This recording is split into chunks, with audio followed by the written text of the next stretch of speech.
So in the drill of combination play, sometimes it can be quite difficult for the players to concentrate and do it properly and game realistic, because it's unopposed and it's against mannequins. And that's why I would encourage these drills to be done right after the warm-up, or even as a warm-up, or even in the day before the game. And it has to be quick, and you have to make sure you put some targets. So if you do 15 times or 20 times, you have to score minimum 10 goals. It's important that when there is an opposition, there is still a challenge.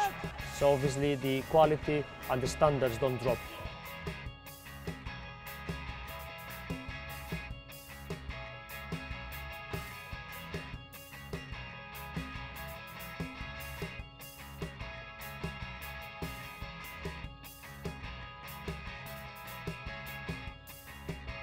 Now, the idea of the drill is to have, again, your number 4, your number 8, depending on numbers, your number 10, your number 9, 7 and 11, and then make sure, or if you play 4-4-2, then obviously you would arrange your team in a different manner, that wouldn't matter, but having a few centre mids, your strikers, your wingers, and make sure that you create different movement patterns, so they start having some scenarios in their mind, so when they go into the 11-11, still they are going to play it themselves. They're going to have the freedom to do whatever they think is relevant and pick the relevant scenario within that scenario of the game. But if you've already given them some ideas, they might probably link and connect dots and think, well, that might happen, and it becomes automatic.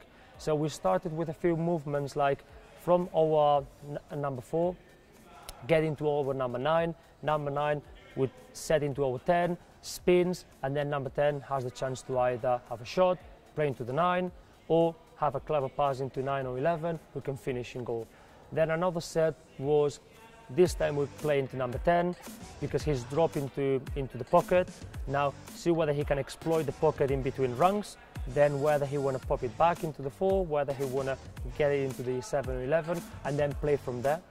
And another chance was just go straight into your 7 or 11 and see whether they can link up with 9 or 10 and then finish. So the purpose of the combination play is to give them 3-4 different scenarios in the final third, so when it comes to the game, they have some ideas in their minds, and then obviously it's going to be something that you're going to have to practice quite often, because if you want everything to become automatic, you have to practice it, and it's repetition, but it also has to be quick, has to be realistic, has to be authentic. You have to make sure that you're finishing on target and you give them some goals.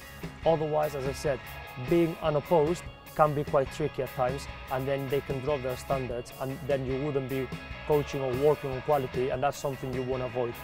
But as I said, combination play, mainly movements, interchange of position between those attacking players, and making sure that it finishes on goal.